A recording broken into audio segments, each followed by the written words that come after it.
Falou, galera, boa tarde. Estamos aqui em mais um episódio do podcast da Edu Compliance. Meu nome é Liliana Santo e estamos aqui com Gabriela Luz. Nossa convidada, ela é coordenadora da área de governança e compliance da Unimed. Gabriela, seja muito bem-vinda. Obrigada por ter aceito o nosso convite, por estar aqui batendo papo, acima de tudo, por ser essa incentivadora de compliance. Me conte como é que o compliance entrou na tua vida. Primeiramente, Liliana, gostaria de agradecer o convite, o espaço. Para mim, é sempre bom ter um momento para disseminar a cultura de integridade, né? Então, isso faz parte do meu propósito. Eu acredito que é uma das razões que une os nossos propósitos e une as nossas pessoas, né?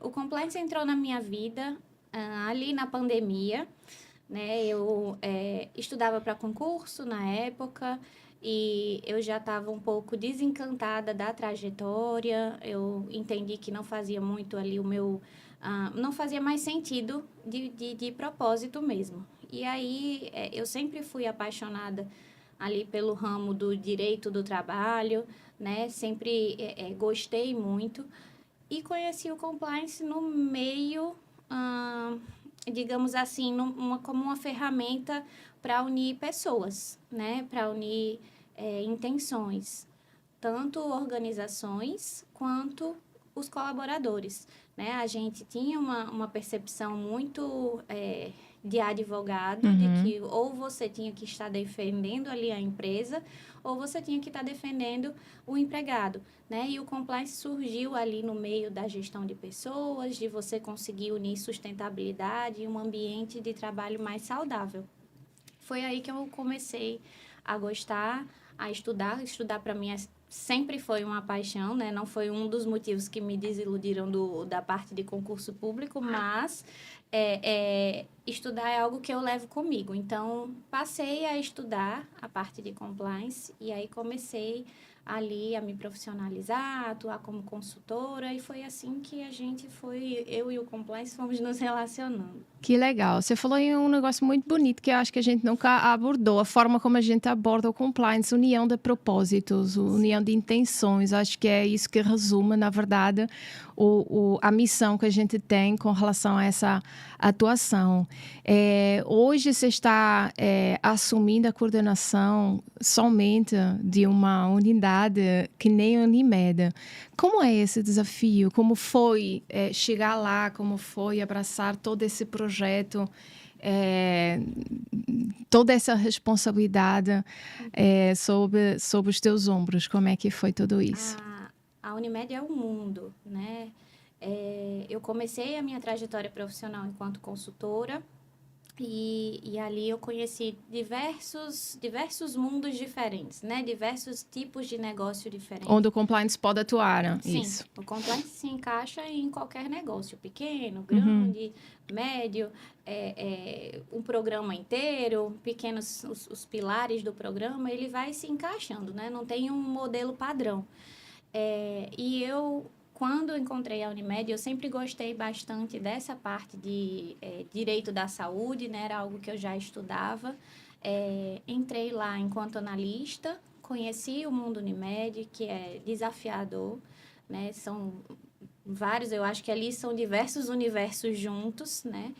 E recentemente comecei, desde 2025, né, a atuar como coordenadora e aí trazendo a responsabilidade agora não somente de implementar, de ser uma referência ali para a área, né, mas de liderar pessoas também e liderá-las no propósito da integridade, né, de levar com elas.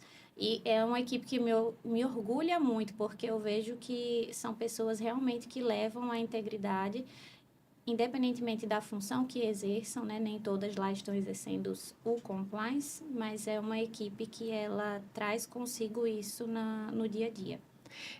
Eu não conheci todo mundo, mas conheci alguns membros lá que trabalham contigo, inclusive um beijo, né, para todo mundo. Mas eu me parece que tem de facto essa visão, esse comprometimento com a causa, com a missão, Sim. de trabalhar a integridade, de trabalhar os valores da Unimed. Então isso é muito legal. E vocês têm também essa autonomia, né, que a gente estava comentando antes de iniciar, que é um setor autônomo lá. Sim. Então, isso é muito especial, porque até para o próprio compliance não ter conflito de interesses com outros setores. Como é que é a aceitação com relação ao compliance por parte da Unimed? Tanto pela alta gestão, pelos colaboradores de uma forma geral. Como é que você vê essa aceitação? Eu vejo que o compliance ele não pode ser algo imposto, né? Em que pese, às vezes, em algumas organizações, funcione quando existe uma legislação que obriga uma certificação, né? Mas algo que vem de forma genuína, né? De forma interessada, né? De forma comprometida, é algo que flui muito melhor.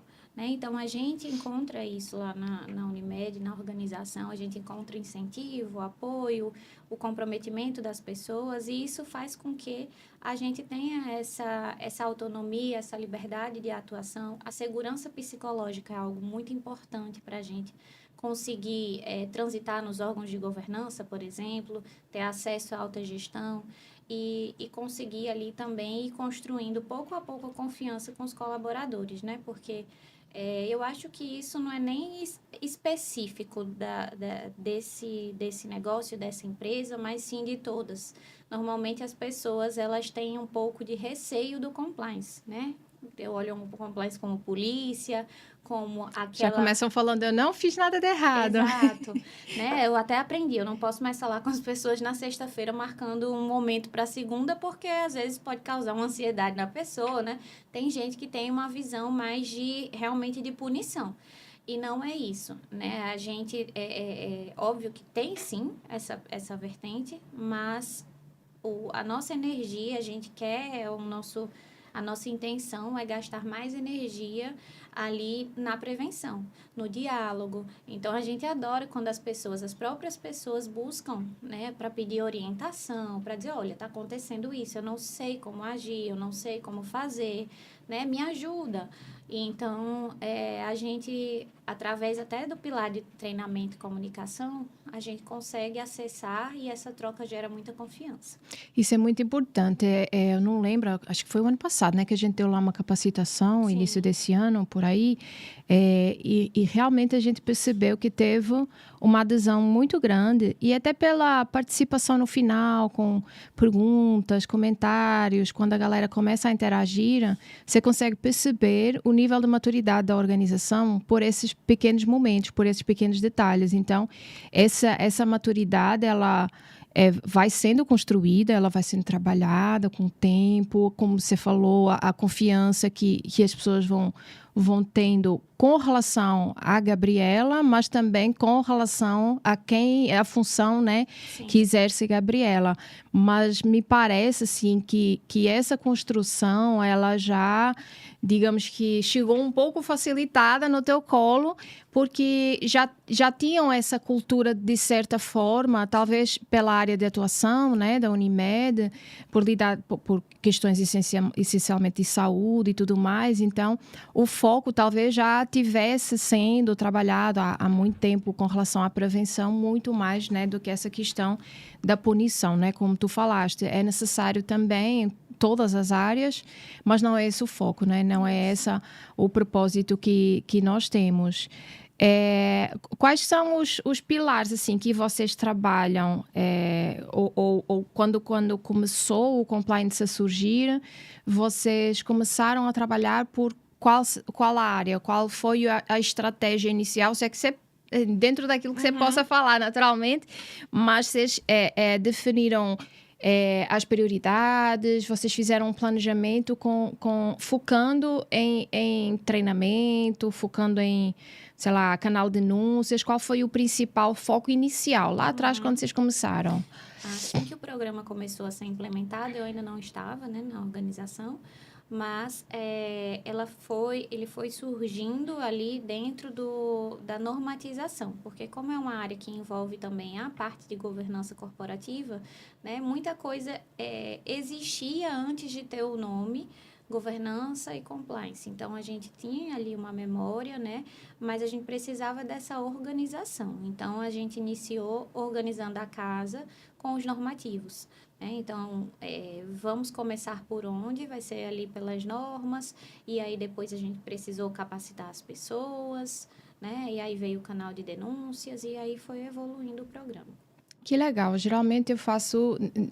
a parte normativa ela é importante e a gente sempre que determina alguma política, alguma norma interna específica, naturalmente vem a capacitação, né, atrelada, mas o canal de denúncia, geralmente, ele é implementado numa fase mais madura do programa. Isso. Como é que vocês começaram logo por aí, assim, logo depois da implementação dessa parte normativa? Qual foi a ideia de atacar logo essa questão do canal de denúncia? Até porque é que eu digo que geralmente preciso, é necessário uma maturidade grande, porque quem está gerindo o canal de denúncias precisa de ter essa maturidade para receber, para fazer o tratamento, para dar esse retorno, para que exista a percepção de que o canal de denúncias de facto vai ajudar. Sim. E não vai ser um empecilho. E, por outro lado, por parte de quem vai denunciar, precisa de ter essa confiança, essa transparência, saber se vai ser identificado, se não vai, se é resguardado o anonimato, nos casos em que é possível. Então, como é que vocês fizeram essa escolha? Veio por algum caso específico ou foi totalmente aleatório? Não foi por algum caso específico, né? Mas foi no que era possível de ser implementado naquele momento. É um desafio, realmente, esse pilar está logo no início da implementação, mas eu percebo que foi algo que foi evoluindo naturalmente, né? As pessoas foram construindo confiança, da mesma forma que a gente foi construindo a maturidade, e assim deu certo. Então, talvez é interessante, né? Talvez essa maturidade que vocês têm hoje, talvez tenha sido reforçada mais ainda com essa, digamos, inversão de protocolo. Não que exista um protocolo, você mesma falou, não tem uma receita, né? No que diz respeito aos programas de compliance. E é interessante que você focou, a gente fez o que dava para fazer naquele momento.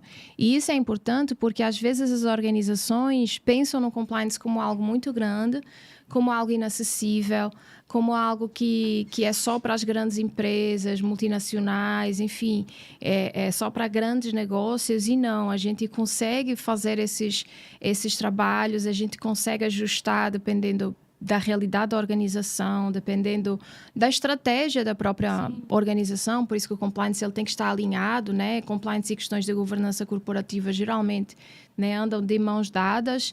E vocês têm um time que é muito dinâmico. Vocês trabalham, não sei se é dentro do time ou se existe essa relação com, por exemplo, os meninos do marketing comercial que dão todo esse suporte até para fazer divulgação, gamificação. Já vi na internet demais. Que vocês fazem, né, várias campanhas para dar acho que esse dinamismo interno. Isso funciona? Isso funciona muito bem. A gente não anda sozinho de forma alguma. Por mais que uma área de compliance ela seja na melhor prática, ela seja autônoma, eu acho que em organização nenhuma funciona o isolamento, né? Eu gosto de dizer que compliance é muito sobre pessoas. Não somente para que o programa funcione no sentido de as pessoas agirem com conformidade, mas também um time interno, um back-office, enfim, a gente precisa de ter aliados dentro da empresa, né? Então, a gente precisa, sim, de área de gestão de pessoas, a gente precisa também estar de mãos dadas com o marketing, que é uma equipe, assim, que eu não tenho nem palavras para agradecer, porque realmente são muito parceiros, né? E acredito que essa é um dos segredos, assim, de fato funcionar, é esse trabalho colaborativo. É como se o compliance estivesse orientando determinados processos que precisam ser implementados, mas quem vai executando aos poucos, sob a liderança do setor de compliance e governança, quem vai executando vão ser os outros setores, na verdade, né? Os outros colaboradores.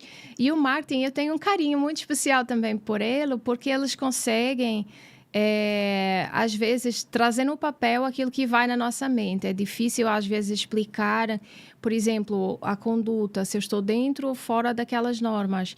É interessante a gente mostrar o quanto o ser humano é vulnerável, né? Quando você fala que o compliance é sobre pessoas, a gente se entende como pessoas íntegras, como pessoas corretas, como pessoas que fazem, até pelo exemplo, as coisas do jeito certo, mas às vezes a gente acha que está fazendo o certo e não necessariamente está fazendo o certo. Então, é interessante até adentrar nesse tema e como ele é profundo, porque existem desvios e existem... economia comportamental estuda muito isso, né, com relação ao ser humano, como a gente pode ser influenciado, como a gente pode fazer algo menos errado. Assim, o que é certo, o que é errado, mas assim, não, eu não vou fazer algo como, sei lá, desviar dinheiro da empresa, não, isso aí é errado, a gente sabe que é errado. Mas tem pequenas condutas que podem ser igualmente erradas, porque podem levar, né, a situações igualmente graves. Então, eu sou particularmente suspeita, né, você sabe, assim, a gente compartilha esse entusiasmo pelo compliance, pela forma como a gente trabalha isso nas pessoas, porque a gente acaba se conhecendo melhor, a gente acaba trabalhando também um pouco essa mentalidade do colaborador. Então, a gente precisa ter isso na Unimed, com certeza é um desafio imenso, porque vocês não trabalham com um grupo de 50, são quantos colaboradores na Unimed? 3.000 e... Somente, 3.000 e alguns quebrados. Isso. Então, assim, entender, compreender, saber que tipo de pessoas estão lá, saber que perfis nós temos, tudo isso é trabalhado pelo compliance. Como é que vocês fazem, assim, essa análise? Não sei se é uma análise, mas como é que vocês trabalham, assim, nesse sentido? Eu gosto, assim, muito de dizer que, de fato, para a gente conseguir trabalhar ali com compliance, de novo, é sobre pessoas, né? Então, a gente trabalha muito essa questão de dilemas éticos, porque o ideal é que o compliance ele trabalhe aqui naquela zona cinzenta, né? Temos as pessoas na literatura que sempre vão fazer o que é correto, as que tendem a fazer o que é errado e as que ficam ali no meio, que a depender da situação, elas vão fazer o que é certo e o que é errado.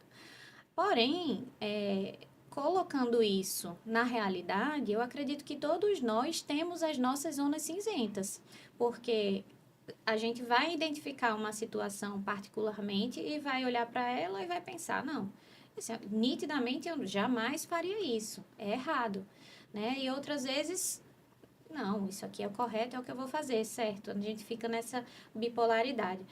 Mas algumas situações vão chegar para nós e às vezes a gente não vai nem se questionar, né? Porque a gente acha que é daquela forma, mas não é daquela forma. Então, acaba que o compliance ali é para atingir a todos em determinado grau. E isso é um desafio, porque isso depende muito de cada cultura, de cada história, de cada criação, né? Então, a gente entende as particularidades das pessoas, né? Cada um vai ter um discernimento diferente, uma forma diferente de ver o mundo. E a gente tem muito ali na nossa equipe de que o autoconhecimento, por exemplo, né, a gente se conhecer permite entender e ter empatia de que o outro é diferente.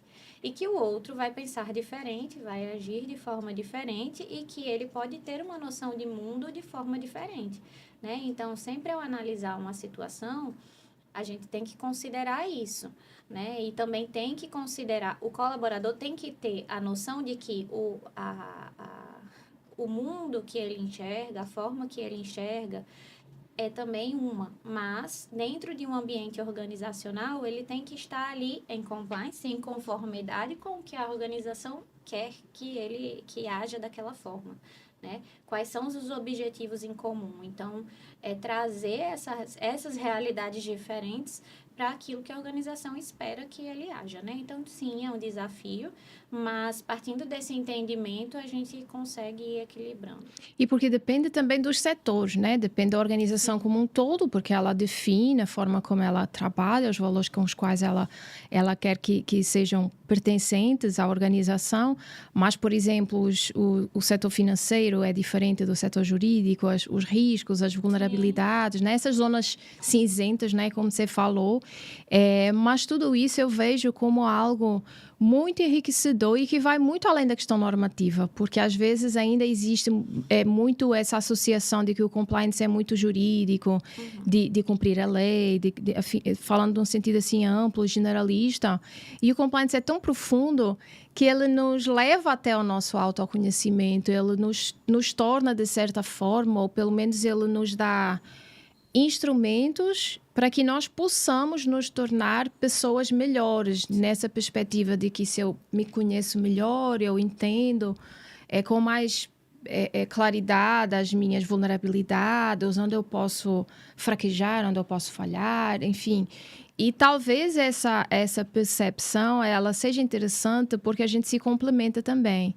Então, as minhas vulnerabilidades, de repente, são as tuas forças e vice-versa. Então, quando a gente trabalha num grupo, numa organização em que tem seres humanos das mais diversas culturas, com questões enraizadas de vários fatores, a gente consegue ter essa complementaridade e saber que juntos somos sempre mais fortes. Então, a gente tem esse trabalho de equipe.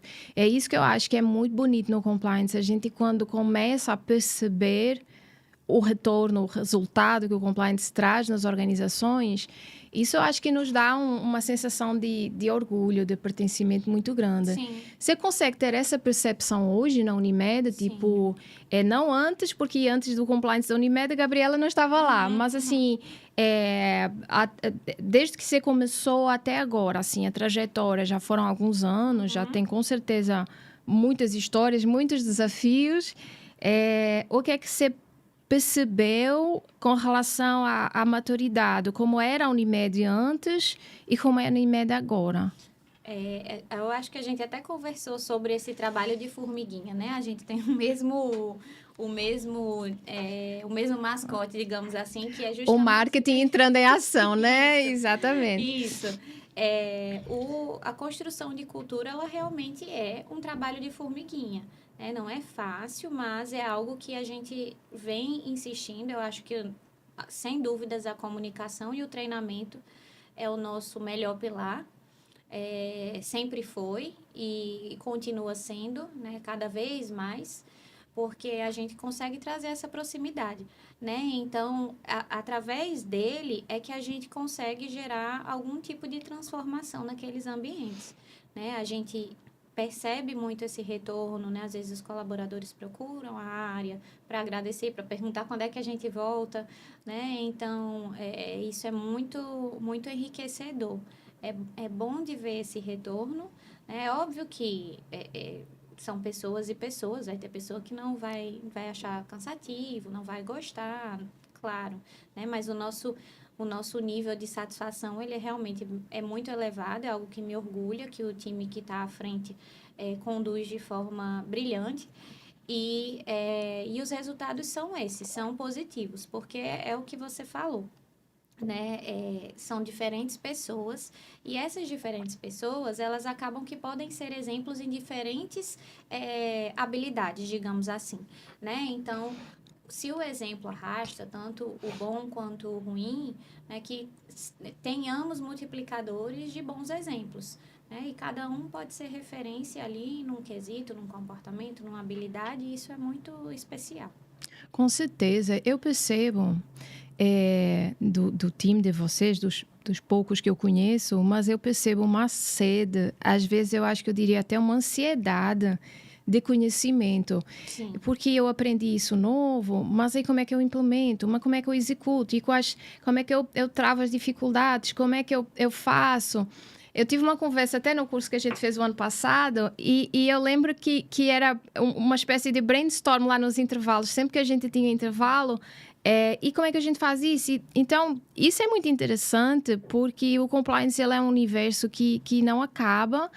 E que a gente tem inúmeras formas de implementar determinadas estratégias. Então, por exemplo, o próprio canal de denúncias, você pode trabalhar ele de inúmeras formas diferentes, até porque o que funciona para a EduCompliance pode não funcionar para a Unimed, por exemplo, e vice-versa. Então, e o que está funcionando agora pode ser que no futuro não funcione mais. Então, tem esse trabalho constante, mas eu percebo que essa ansiedade, isso é muito legal, porque demonstra, na minha opinião, a vontade e o compromisso, de facto, genuíno em mergulhar no compliance, em entender como o compliance funciona, em perceber o quanto as organizações crescem, o quanto elas podem ganhar, não só a organização, pensando na Unimed como nome, como marca, mas dentro dela, os colaboradores, como isso é legal, que vocês podem ter lá pessoas que vão lá bater no setor de vocês para tirar uma dúvida. Sim. Então, de repente, essa dúvida é dúvida de outros, isso pode ingressar numa capacitação, ou então, em vez de fazer algo com insegurança, a gente tem um setor que nos pode orientar para a gente fazer do jeito certo. Então, isso é algo também muito importante que a gente mencione, porque o compliance não é só estar lá orientando e o compliance é falho também, inclusive, né? Então, é uma estratégia que a gente pensa em vários fatores, inclusive fatores externos, dos quais a gente não tem controle. Então, tudo é muito dinâmico, tudo muda. Hoje a gente tem um determinado estratégia e depois muda. Então, esse dinamismo precisa de um perfil muito específico também, né? De pessoas para não só que tenham aquela capacitação específica na área, mas um perfil específico também de ter essa fome, essa sede, essa necessidade ansiedade de querer implementar e fazer tudo. E o compliance também exige um pouquinho desse trabalho de formiguinha, né? As mascotes não são em comum à toa. Foi muito engraçado, inclusive, para quem não sabe, a mascote da Edu é uma formiguinha. Quando a gente foi lá, né? Vocês têm as formiguinhas também, muito engraçadas e colocam também... de novo, o marketing entrando em ação. Imagino que no vosso setor também seja igual, né? Então, faz a formiguinha para dar aquela notícia, para chamar a atenção para determinada coisa. Então, isso são estratégias que a gente trabalha muito e em parceria. Realmente, outros setores têm que entender a abrangência do compliance para nos darem esse suporte, porque eu acho que é criatividade, assim, não deixando o compliance sem uma base, sem um conhecimento teórico, estruturado, fundamentado. Não é isso. Pelo contrário, a gente sabe que a temática é bem densa, o tema ele é bem complexo, mas para trazer, às vezes, através de coisas engraçadas, de ações divertidas que chamam a atenção. Às vezes, o que a gente precisa somente é que olhem para nós para ver a ação, o propósito que a gente está trabalhando naquele determinado momento. Então, a gente tem a mascota em comum porque é realmente um trabalho de formiguinha, é um trabalho que não acaba, né? Porque não acaba nem fica pouco, porque a gente, quanto mais implementa, mais a gente começa a enxergar no futuro e a perceber o quanto que ainda tem pela frente. Isso. E vocês, o quanto que ainda tem pela frente? Muito. Sempre é um desafio. Sempre a gente busca esse aperfeiçoamento, melhorar o que a gente já tem, né? Sempre estamos pensando ali em organizar a casa, mas também em avançar nas práticas, né? Porque a cada novo ciclo, as boas práticas vêm se aperfeiçoando e cabe a gente também estar ali em conformidade com o que essas práticas exigem, né? Então, a gente vê de fato que é um desafio. E aí, aproveitando a sua fala também dessa questão do lúdico, né? De a gente conseguir acessar as pessoas, é muito importante que a gente sempre considere ali os perfis diferentes das pessoas, né? Uma organização é um universo de diferentes pessoas, porque é para pessoas, e a gente utiliza bastante, né? A gente busca que as nossas ações de endomarketing, elas acessem essas pessoas de forma diferente, com forma lúdica, com gamificação, né? A gente trabalha muito uma filosofia do livro Jeito Harvard de Ser Feliz, que é o benefício da felicidade. Então, por mais que, às vezes, aparentemente, uma ação, ela não tenha ali... Nossa, mas por que que eles estão trazendo aqui uma amarelinha, um bingo, um cachorro, né? Um pirulito, um balão, né? Sim, são coisas que não são ao acaso, né? Mas sim pensadas de forma a gente conseguir trazer ali uma felicidade, no mínimo que seja, no mais simples que seja, porque nem sempre precisa ser algo extraordinário, né? Mas se a gente para pensar que o colaborador ele passa mais tempo dentro do ambiente de trabalho do que muitas vezes na sua própria casa, né? Por que não trazer, fazer com que aquele ambiente ele seja saudável, né? E por que não trazer um propósito dentro da ação? Se a gente quer falar de integridade, a gente sim vai disseminar a integridade, mas trazendo ali um benefício da felicidade que faça com que aquela ação tenha, sim, um propósito, uma finalidade. Então, é muito importante, é algo que a gente sempre praticou e adota e funciona bastante. E até porque toca as pessoas, né? E quando toca as pessoas, dá aquela sensação de que elas não só aprendem, como elas passam a fazer parte. Sim. Então, isso dentro de um universo de 3.000 e tantos colaboradores é importante porque a voz de Gabriela não chega, talvez nem a 300. Se chegar a 300, olha lá, né? Então, é importante que a gente tenha pessoas certas também para disseminar a nossa palavra, o nosso exemplo, dentro dos valores da organização, dentro desse propósito da organização. Vocês conseguem ter feedbacks interessantes, até diria de estratégias de implementação de determinados processos vindos de fora do setor? Sim. Sim. Como é que vocês recebem assim esses feedbacks? É presencial, né?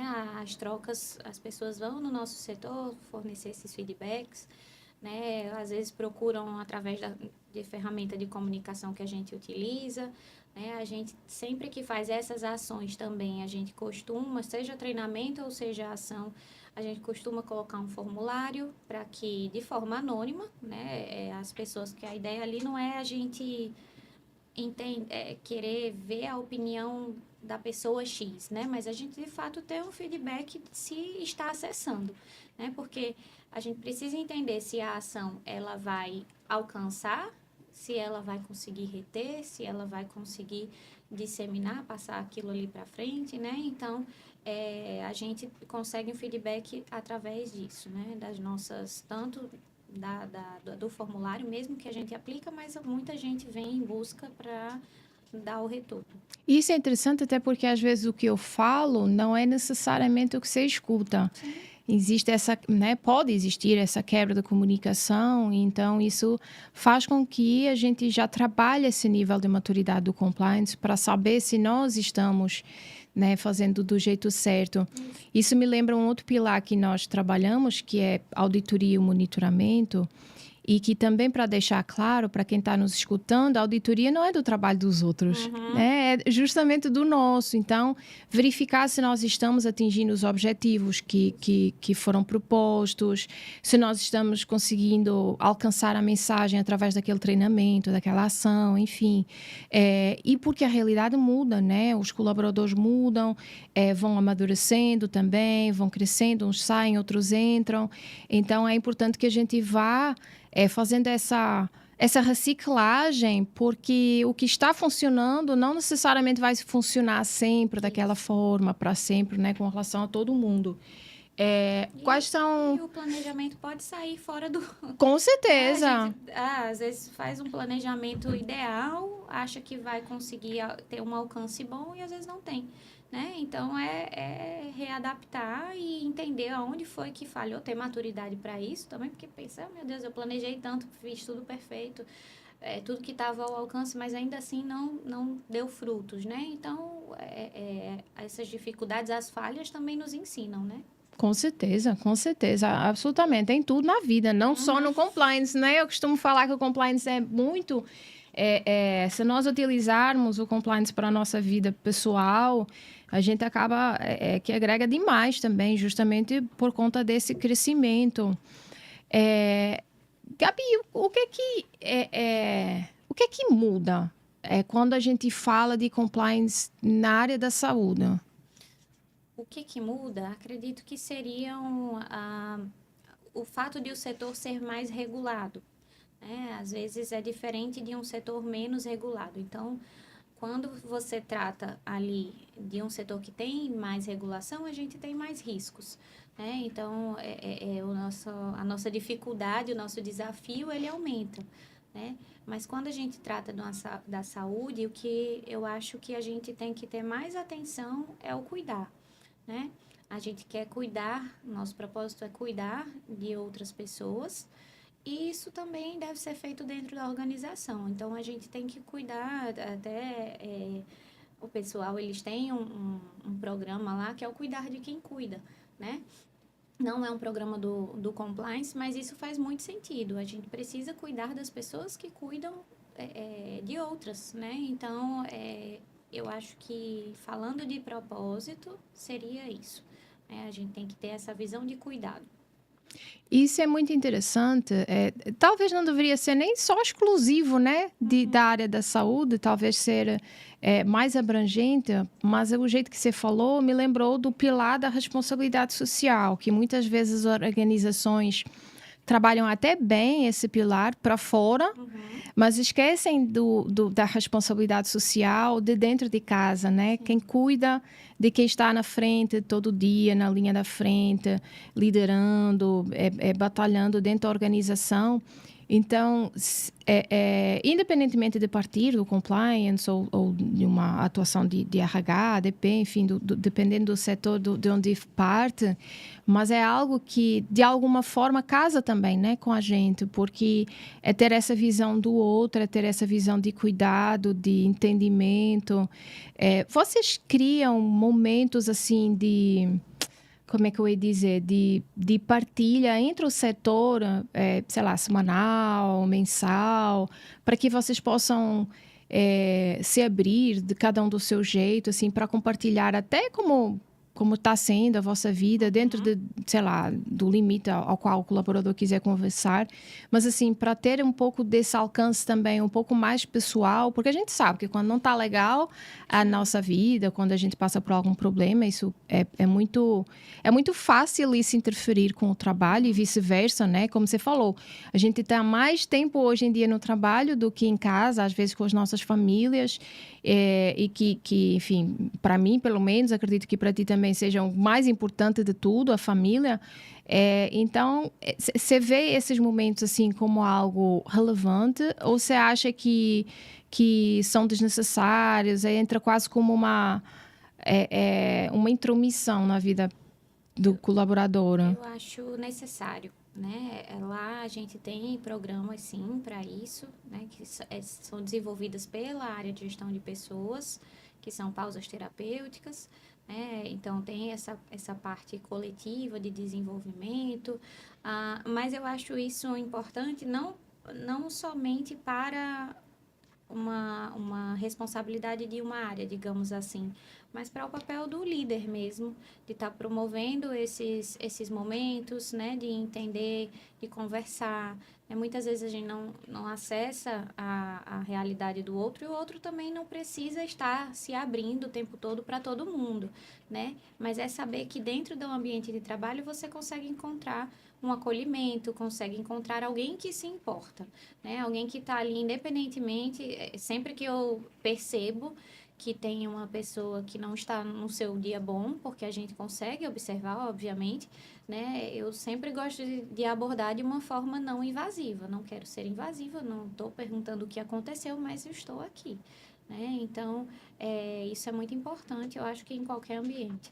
E isso entra também no trabalho de formiguinha, né? Porque eu não vou me abrir necessariamente, dependendo do perfil das pessoas. É como você falou, se quiser eu estou aqui, se não quiser tudo bem, né? Então a gente tem que realmente respeitar o limite do outro. Mas não deixa de ser um trabalho de formiguinha, porque a partir do momento que a gente quebrar essa barreira, que a gente começar a se sentir à vontade e começar a perceber que de fato ali é um ambiente de acolhida, de troca, de carinho, enfim. Isso, de fato, também é uma questão que é trabalhada do ponto de vista da cultura, né? Sim. Dos colaboradores pode ser, como é que eu ia dizer, pode ser iniciado pelo compliance ou pelo RH, enfim, mas são ações que levam também um pouco de tempo, de maturidade, né? Essa maturidade que a gente fala com relação ao compliance, tem que ter essa maturidade com relação às pessoas, para que as pessoas cheguem até nós. Eu acho que até para que as pessoas entendam o nosso propósito lá, né? Porque às vezes é muito visto como um trabalho de fiscal ou então como um trabalho de treinamento. A gente já fez o treinamento, então não precisa de fazer mais.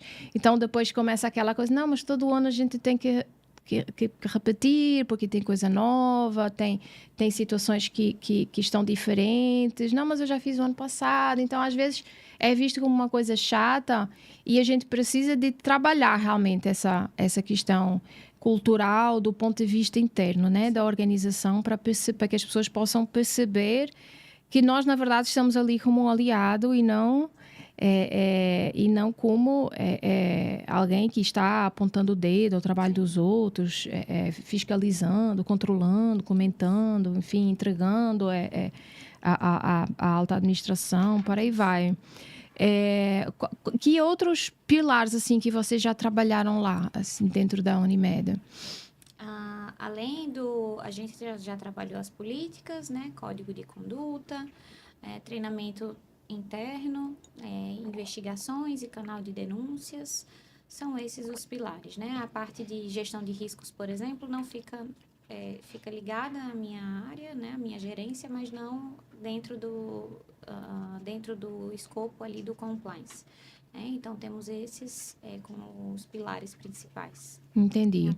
E dentro da gestão de riscos, vocês já estão fazendo o levantamento enfim, percebi que não é no setor de vocês, mas esse trabalho já está sendo levantado ou ainda estão organizando como vão fazer? Está em início. Ainda não. É porque é algo bem complexo, eu lembro que foi uma das perguntas que colocaram lá no curso. Uhum. Como é que a gente faz? Eu às vezes até fico brincando assim com as pessoas com quem eu tenho mais intimidade. Olha, primeiro, terapia. Você tem que ter a terapia em dia, o juiz tem que estar no lugar certo. Nesse sentido da ansiedade que eu falo, ansiedade não uma coisa ruim, mas no sentido de que eu quero o resultado logo, eu quero fazer o trabalho completo logo. E principalmente nessa parte, eu acho que em tudo, na verdade, assim, que envolve o compliance, tem que ter um planejamento lento. Assim, as coisas saem. Tanto que não é à toa que o resultado do nosso trabalho ele é perceptível muito mais lá na frente, né? Não é algo imediato que as pessoas tenham essa percepção. Quando as pessoas têm, né, a percepção. Então, a gestão de riscos envolve tudo, de todo mundo, o tempo todo. Né? E ainda envolve questões externas que não dependem da organização, questões, sei lá, agora a Copa do Mundo, por exemplo, interfere na vida, na rotina da sociedade, eleições na sequência, então, a própria guerra que está ocorrendo. Então, são fatores externos que não dependem absolutamente nada de nós. Isso. Como é que a gente para e pensa e anota tudo isso num papel e quantifica e calcula o risco para depois poder trabalhar? Porque é quase como se fosse assim, trabalhar o incerto com base no incerto, baseado na incerteza. Então, é quase uma loucura. Eu gosto muito do pilar de gestão de riscos, porque eu acho, de novo, não tem receita de bolo, né, para a implementação dos programas. Às vezes, a gente tem que entender o momento da organização, mas até para você entender qual pilar se encaixa melhor ali, você tem que minimamente ter fazer uma análise do risco de qual é a dor, né, daquele negócio. O que ela precisa mais nesse momento, dentre esses 9 pilares, né, de acordo com a literatura, 9, 10, enfim, pilares de compliance, qual é o que a empresa está mais precisando, qual é o que cabe aqui nesse momento, por onde vamos começar. Mas, via de regra, para mim, o pilar de análise de riscos e a gestão deles, ela praticamente está enraizada em todos os outros, né? Porque a gente, a partir de um treinamento, a partir de uma ação de comunicação, a partir de uma investigação interna. A gente tem indicadores que nos levam a riscos e a gente tem que estar trabalhando uma emissão de parecer. A gente vai trabalhar sempre baseado em riscos. E a importância é de a gente mitigar. E esse pilar, ele é enorme, realmente. Né? Então, a gente tem que ter foco, tem que saber qual é o apetite ao risco da organização, entender quais daqueles riscos ali é estratégico, é interessante para a organização conseguir mensurar, olhar para eles, porque se a gente quiser olhar para tudo ao mesmo tempo, não vai caber. Não consegue. Não vai conseguir, não vai ter equipe suficiente, não vai ter recurso suficiente, as áreas não vão conseguir gerenciar, né? Porque cada uma gerencia o seu próprio risco. Então, é preciso ter, de fato, estratégia para focar naquilo que é relevante para aquela organização, para aquela alta administração, né? Então, ter a cabeça no lugar. Ter a cabeça no lugar. E é importante dizer isso também para deixar claro que o risco e a forma como o risco é trabalhado, né? Não só no momento em que a gente está identificando os riscos, como a gente vai fazer o gerenciamento deles na sequência, depende de vários fatores, o apetite de risco da organização, a estratégia da organização.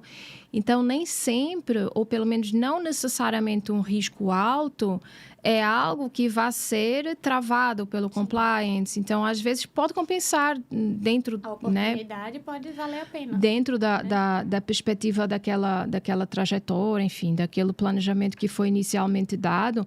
A ideia é que o compliance não está lá para digamos que... impedir burocratizar, porque a ideia é a gente saber um pouco melhor por onde a gente está caminhando. Então, se a gente seguir pelo caminho A, a gente talvez tenha um caminho mais acessível, mais reto, mais linear, mas aí talvez a compensação não seja aquilo que seja interessante para nós. Isso. Então, a gente acaba caminhando no seguro, mas com efeito nenhum, porque não vai ter benefício para a gente. Compensação, se a gente tiver num caminho mais sinuoso, mas se a gente tiver noção que o caminho é sinuoso, olha como é legal. Uhum. Não significa que a gente consiga fazer com que o caminho deixe de ser sinuoso, mas a gente muda a nossa estratégia, né? Muda a forma como a gente se prepara para percorrer aquele caminho. Sim. Né? Então, os esforços que a gente vai direcionar para percorrer aquele caminho, eles estão direcionados na forma correta, porque a gente também pretende alcançar aquele resultado, né? É o autoconhecimento empresarial, né? Então, o gestor passa a ter ciência ali dos riscos, mas não significa que ele não possa tomar uma decisão baseada em riscos. Pelo contrário, ele vai ter segurança, né, discernimento de que aquela é a melhor decisão em que pese os riscos, né, considerando as oportunidades que existem. E isso é relevante não só para a organização enquanto todo, né, enquanto uma pessoa jurídica composta por um grupo de pessoas, mas do ponto de vista individual. Então, por exemplo, enquanto Gabriela atua enquanto coordenadora, você tem um respaldo na forma como você decide, né? Na tomada de decisão diária que você tem, na estratégia que você determina para o teu setor, por exemplo. Então, isso é muito interessante porque o compliance ele acaba dando esse suporte do ponto de vista até de segurança jurídica mesmo, isso, né? De quem está ali tomando a decisão. Será que eu escolho dessa forma? Será que eu decido da outra? Então, não, vamos lá compartilhar, vamos lá bater na porta do compliance, tentar entender qual é o melhor caminho, tentar entender... Não que o compliance nos vá fazer substituir a nossa tomada de decisão, isso. Não é esse também o nosso papel, mas a gente talvez tenha uma clareza maior com relação à decisão. Se for por aqui eu tenho esse caminho, eu tenho esse cenário, se for por aqui eu tenho aquele. E não é porque a gente também tem uma bola de cristal que adivinha, né, o futuro. Então tem tantos mitos assim que a gente tem que desconstruir com relação ao compliance, mas é porque o compliance, eu acho que o que ele tem de diferenciado com relação a todos os outros setores, talvez menos com relação a departamento de pessoal, mas acho que com relação a todos os outros, de uma forma geral, o compliance pensa na organização como um todo. E não o setor. Então, esse eu acho que é o nosso principal desafio, porque nós não estamos hierarquicamente, né, no mesmo nível da alta gestão, mas existe uma relação muito próxima, né, porque a gente precisa de ter essa visão que, às vezes, a alta gestão não tem condições de ter. Isso. Por vários motivos, porque eles têm outro tipo de dinâmica, eles têm outro propósito, outras tarefas, e às vezes é difícil a gente analisar de uma forma imparcial os nossos filhos, né? Então, enquanto alta gestão, às vezes é difícil reconhecer determinados vícios, determinados insucessos que estão acontecendo, né, na trajetória. E alguém que tem essa visão bem mais imparcial, mas que tem essa visão do todo, é algo que realmente passa a ser quase como um conselheiro, quase como um órgão de suporte, de fato. E é um órgão de suporte que tem toda uma bagagem do ponto de vista de conhecimento técnico muito profundo, né? Você tem a tua capacitação base de direito, né? Você é advogada também, então você fez toda essa trajetória no jurídico. E hoje, com certeza, você tem a percepção de que você aproveita muito pouco, talvez, né? Atuando enquanto compliance. Às vezes é mais o senso comum, né? Que em vez de pesquisar determinada norma, você já sabe de cabeça como é que ela funciona e tal. Você já tem até esse raciocínio lógico, que a gente trabalha muito no direito. Mas do ponto de vista de formação, de conhecimento técnico, a gente usa muito pouco, né? Isso. Então, você passou por esse desafio, né? Quando você falou que estava lá atrás, estudando para concurso público, e estudar nunca foi o problema, né? Então, isso nota talvez essa migração diária, que foi algo que eu também me identifiquei quando você falou. Você conhece mais ou menos a minha trajetória. O compliance entrou também por acaso e eu identifiquei muito assim. Eu comprei muito essa ideia do compliance e desde então eu comecei a estudar muito e praticamente nada sobre o direito. Assim, a gente usa muito pouco. Então, sei lá, e a nossa capacidade, a nossa bagagem, ela é muito... sem querer, né, menosprezar as demais áreas, mas é porque o compliance tem que saber um pouco de tudo, quase, né? E dependendo, de negócio, estratégia, tudo. Comportamento, né? Então, são coisas acessórias, digamos assim, mas principais. Né? E às vezes você aprende na prática, porque isso, com certeza, assim, o nosso maior professor, a prática sempre nos dá uma visão muito diferente, mas a gente não pode estudar só, sei lá, administração, gestão, economia. E depois também tem um fator que aumenta, que é o fato da área onde a gente está implementando o compliance. Então, por exemplo, se eu fizer consultoria na Unimed, é diferente de eu fazer a consultoria numa escola, numa construtora. Então, assim, são setores que além dessa bagagem que a gente precisa de ter por trás, e a gente fala nisso porque muitas pessoas me perguntam: professora, a gente precisa de ter qual curso para trabalhar com compliance? Nenhum e todos ao mesmo tempo, é um pouco assim. E dependendo de onde você for atuar, você ainda vai ter que conhecer, porque pilar, essencial é a gente conhecer a organização, né? Saber exatamente o propósito, conhecer de verdade. Às vezes melhor do que a própria alta gestão, porque a gente tem essa visão de fora, né? A gente tem essa visão imparcial que consegue identificar, de repente, esse valor aqui já está desatualizado. Eu sei que ele é importante para vocês, mas hoje em dia não se aplica, a gente tem outro. Então, é um pouco de ir atualizando e modernizando as organizações à medida que elas vão, de facto, crescendo no mercado. Sim, ainda mais no mundo de consultoria, de fato. Né? Você está ali, às vezes, com carteiras completamente diferentes, né? Você está justamente com uma escola, com um restaurante, com uma empresa de engenharia. E são universos completamente diferentes. Né? A forma de abordar, a linguagem que se utiliza, né? Assim, o último podcast que a gente gravou aqui, nós falamos muito sobre... Porque compliance trabalha muito na prevenção, né? E a gente estava falando sobre questões de assédio sexual. E generalizando questões de assédio sexual, mas depois a gente foi direcionando para questões de assédio sexual no âmbito de criança pequena. Então, perceba como o assunto é o mesmo e a abordagem ela muda por completo, Sim. né? Assim, nós temos filhos, você tem uma filha pequena, mais ou menos como o meu, então a forma como a gente conversa esse tipo de assunto é completamente diferente, né? Não tem maturidade, é diferente de abordar com um adulto. Não significa que seja mais fácil, nem mais difícil. Às vezes é só porque é diferente, às vezes é só porque foge, de repente, da nossa zona de conforto, enfim. A gente também tem as nossas vulnerabilidades. Lá está, o compliance tem que começar pela gente, o compliance tem que começar pelo exemplo e tal. Mas é algo que eu percebo que tem que ser, de facto, o gestor tem que ter essa confiança no projeto e, por outro lado, essa visão de que as coisas não mudam assim. Assim, a gente precisa realmente de ir trabalhando, a gente vai ter dificuldades com as quais a gente nunca tinha trabalhado antes. Poxa, implementou esse pilar sempre com tanta facilidade e agora está travando aqui por conta de uma besteira. Então, a gente...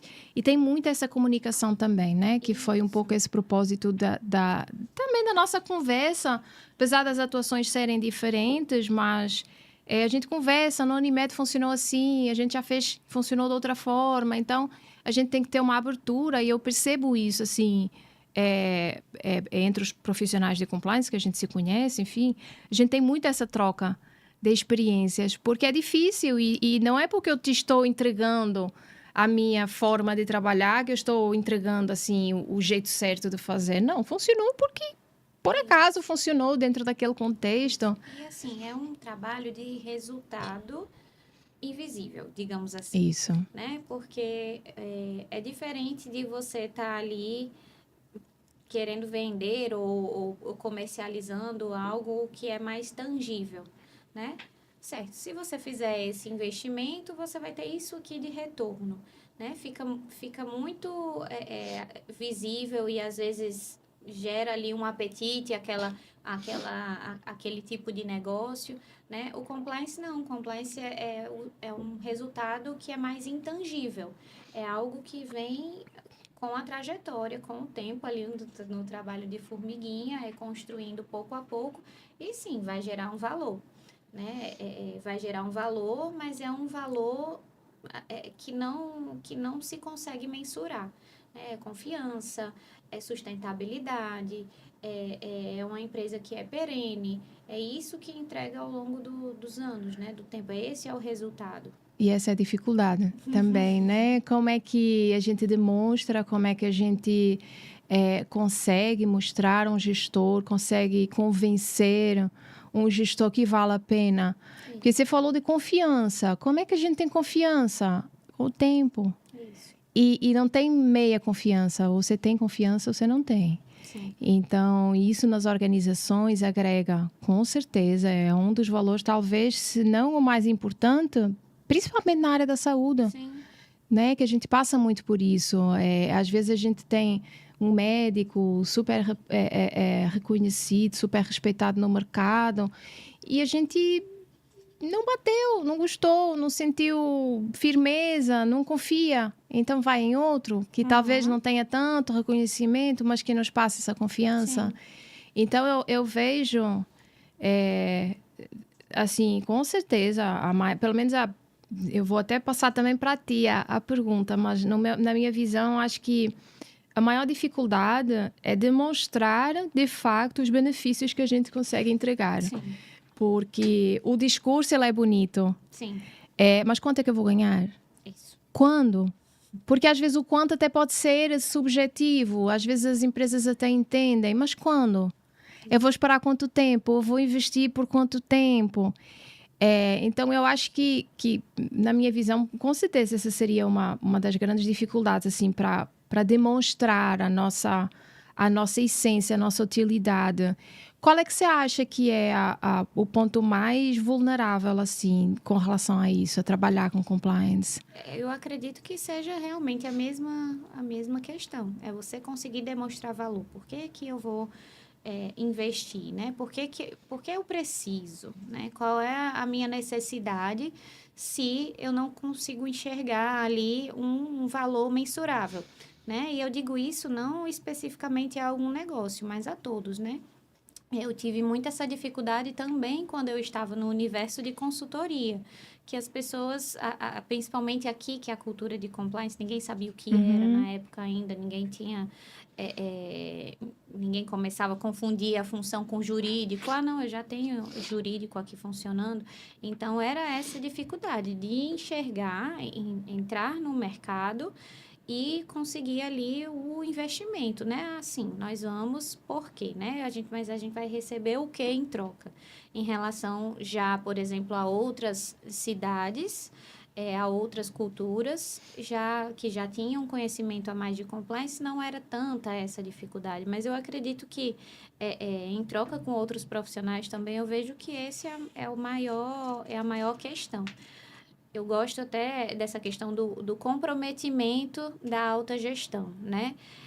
O fato de investir num programa de integridade tá ali desde o momento que você, independentemente se você trabalha dentro da organização ou se você é um consultor, você passa pela mesma dificuldade, porque você precisa desse apoio. Do contrário, você não consegue evoluir. Né? Então, essa entrega do valor, que é intangível a primeiro momento, de fato, é um fator de dificuldade. E é algo que a própria gestão, a própria administração, ela precisa de assinar em branco. Sim. Então, ela precisa de confiar no profissional que está lá, acima de qualquer outra coisa, para poder, de fato, fazer com que o programa comece e tenha início, e aquela paciência do trabalho de formiguinha. Agora, é interessante, porque se nós olharmos no mercado, as empresas que implementaram compliance, elas não deixaram de ter o compliance. Isso. Então, quem mergulha é quase um caminho sem volta. Isso. Então, alguma coisa, mesmo que o nosso discurso não seja suficiente, mas alguma coisa deve estar funcionando, sim, né? Porque essa galera está investindo e a Unimed é um exemplo. Começou um setor pequeno e hoje são vários colaboradores, que é o sonho de praticamente toda a organização, né? De ter um setor autônomo, específico, direcionado exclusivamente, né, para o compliance, governança. Então, isso é praticamente o sonho de qualquer empresa, mas é preciso que exista essa confiança, é preciso que exista essa visão.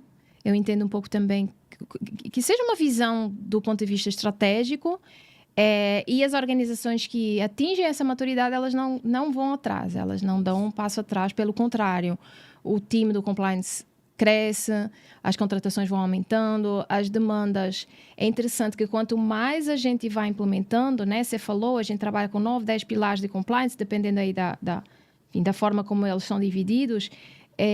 Mas mesmo que você já tenha implementado todos eles, você triplicou o seu trabalho. Sim. Olha que legal, né? Ele não acabou, ele está só piorando. Então, assim, e aliado de que sempre o treinamento é interessante. Então, de repente, por exemplo, a gente recebe uma denúncia que nos abre para um gatilho de um determinado tema que talvez valha a pena fazer uma capacitação. Então, vamos fazer uma capacitação, né? Assim, através de insights, às vezes conversas e tal.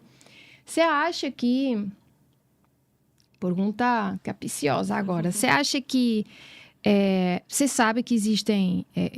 o compliance, ele meio que virou moda, entre aspas. Eu não gosto de usar essa expressão, porque acho que isso prejudica a gente. Mas é como se, de repente, o compliance... ninguém soubesse o que é e, de repente, todo mundo está falando.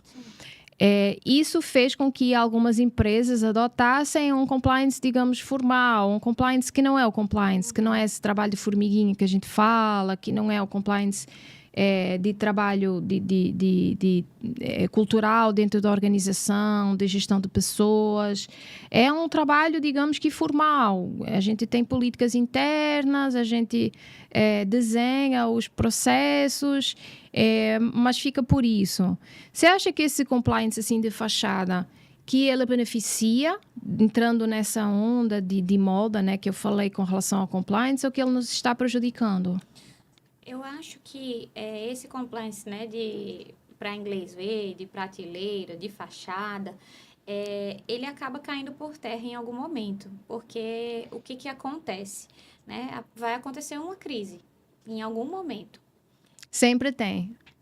E pode acontecer na empresa que tenha um programa que funcione, mas venha a acontecer uma crise, né? E aí vem o apontamento, mas cadê o compliance, né? A diferença é que, eventualmente, numa empresa que seja para inglês ver, de fato não existia nenhum controle, não houve um apontamento, não houve ali uma faísca, não houve nenhuma percepção, nem que não fosse pela parte do compliance, né? Por alguém de dentro da empresa, né? E a ideia é sempre estar ali melhorando. Eu não acho que essa moda, né, digamos assim, de compliance, mesmo os que não funcionem, eu não acho que prejudica. Eu acho que serve de exemplo para melhorar, né? Para as pessoas realmente entenderem que sim, é necessário, porque quando é que se percebe a importância é quando dói no bolso, né? Quando a crise vem. Então, crises são gatilhos, né? São desertos ali, digamos, que a empresa pode passar, a organização passa e que ela entende que precisa fortalecer os seus controles, ela precisa fortalecer as suas práticas e isso só se dá através do compliance, né? É do dia para a noite? Não é. Então, isso reforça a necessidade de estar fortalecendo. Com certeza, concordo também. Eu acho que essas empresas, realmente, em algum momento a crise vai chegar, porque faz parte, Sim. né? É cíclico, e elas não vão estar preparadas, porque na verdade não entenderam, né, a essência do compliance e por esse motivo, talvez, né, muito provavelmente não vão estar preparadas para assumir, para passar por esse turbilhão que em algum momento vai ocorrer. Qual seria a tua mensagem para aquele empresário, para aquela organização, para aquele profissional que esteja pensando, vale a pena investir ou eu vou usar o dinheiro para fazer uma reforma na sala? Vale a pena investir em compliance ou eu vou, sei lá, dar um aumento ao colaborador X? Qual seria a tua mensagem, assim, para convencer ou não sei, o investidor, o gestor, o empresário, a organização que estivesse em cima do muro? Será que vale? Será que vale a pena? Com certeza vale a pena, né? Como eu disse, cabe em qualquer negócio, em qualquer modelo, em qualquer tipo e tamanho de empresa, né? E o que vale mais a pena, né? Esse resultado que é intangível, que é invisível, né? É muito bonito, mas ele aparece, ele retorna, né? E aí o melhor retorno, eu acredito que para um empresário é a sua sustentabilidade, né? Ele conseguir estar ali estabelecido, né? Forte, uma marca forte, uma empresa forte se dá através do compliance, através de boas práticas, né? Não tem para onde correr no dia de hoje. Então, com certeza seria isso. Gabi, a gente já está aqui há um tempinho. Eu queria de novo te agradecer profundamente por ter aceito o convite. Foi uma luta grande, mas deu certo, deu certo. Eu admiro demais a tua trajetória. Eu acho que eu nunca falei assim pessoalmente, mas eu admiro muito a tua trajetória. Desde que a gente se conheceu, já tem uns aninhos, que sempre foi muito entusiasta do tema. Eu acho que nós temos um perfil parecido nesse sentido. Sim. Sempre gostamos muito, sempre fomos atrás de conhecer, de ver, de compartilhar. Eu acho que isso é algo muito, muito legal, que nem sempre acontece em outras profissões, mas Sim. acho que na nossa área nós temos muito de partilha, isso é muito bonito. E hoje você é um dos exemplos, você é uma das profissionais assim, de destaque no nosso estado, à frente da Unimed. Então, isso é motivo de muito orgulho. Te desejo sempre o maior sucesso pessoal, profissional, que o compliance sempre siga na sua missão de vida, porque está dando muito certo, acho que em vários aspectos para ti. E aí, para a gente caminhar já para o final, assim, as últimas mensagens que você gostaria de passar para quem está nos escutando, como é que Mensagem final, como é que vocês querem que o público que está nos escutando, como é que eles querem visualizar a Gabriela, responsável pelo compliance numa unidade de referência no Brasil inteiro, com mais de 3.000 colaboradores? Quem é essa Gabriela, no final das contas? Essa Gabriela é uma Gabriela realmente entusiasta, né? Eu acho que a gente só consegue colher os frutos de tudo que a gente se propõe quando a gente coloca propósito, né? E foi algo que eu comecei aqui falando, de fato. Eu vejo que temos propósitos em comum, realmente, né? Liliana, muito obrigada pelas palavras. Saiba que, enfim, eu também... tudo é recíproco aqui e realmente eu acho que a gente coloca, não só eu, mas a gente coloca propósito naquilo que a gente faz porque a gente acredita naquilo que a gente faz e tem como missão, né? Do contrário, não valeria a pena, não traria frutos, não traria resultados, né? Então, eu acho que a gente... E isso faz parte ali daquele benefício da felicidade, né? A gente consegue... inserir propósito no nosso ofício, a gente consegue bons resultados e, enfim, é isso. Muito obrigada, minha querida. Sucesso, sucesso para vocês dois, porque Gabriela é muito elegante, mas tem aí um menino escondido dentro e que logo, logo estará aí dando os exemplos da integridade do pai, da mãe, da irmãzinha que tem, né? Muito obrigada, minha querida. Você, e para vocês, se vocês gostaram, comentem, compartilhem o nosso podcast, façam chegar até nós dúvidas, sugestões sobre os temas, sobre temas que vocês queiram que a gente traga aqui para conversar nos próximos episódios. Eu aguardo vocês até lá. Um beijo a todos.